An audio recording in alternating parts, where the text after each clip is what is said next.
It is another edition of Coach's Corner, and we have Rob Bishop here. Thanks for joining us. Thanks for having me again. You bet. You guys are coming up on a layoff after a really long week, I guess. And what are we going to be doing during this layoff? Well, currently right now we're trying to get through finals week. We're off for a couple days right now, and then we'll get back into the swing of things starting on Wednesday. We'll practice Wednesday through Sunday, and then we give them 6 days off. It's an NCAA mandated layoff that's new this year, so we'll see how it goes, because after those 6 days we turn around and have to play 2 very big road games 3 days later. So. No kidding. You talk about how your kids are going to be doing finals work, and why don't you talk about the coach's role really in academics and how you manage your athletes and really tell them what to do in the classroom, or how does it work? Well, a lot of that has to do with just kind of setting up a schedule and getting them used to what we expect of them early on.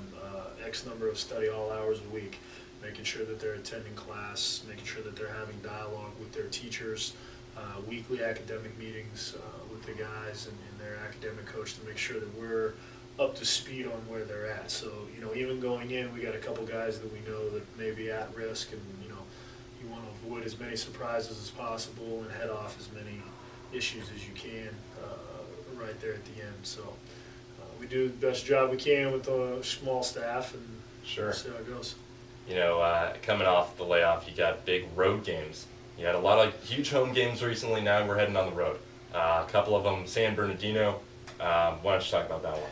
Well, San Bernardino, Cal Poly and Pomona, we played them in the same trip, have been two of the best teams, the last, 5-6 years in the league, and probably before that. So that's never an easy road trip. We haven't played well on that trip in my time here, but this is a different team in a different year, and so we're looking for a different result this time around. Definitely. And then that other road game is San Francisco State. Took a tough one earlier in the year to them here at the Kelp Bed. What are we feeling going into their house? Well, I feel like we're playing a lot better now than we did then, but their coach would probably tell you the same thing. So it's going to be a war. The Gators are drawing really well. They got an obnoxious fan base, and it makes it a lot of fun to go up there and play. And so that's going to be a tough one, but it's definitely a winnable game. It's great. Rob Bishop here on Coach's Corner. Thank you for joining us. Follow your Otters online at www.OtterAthletics.com for live stats and when we're at home, live video.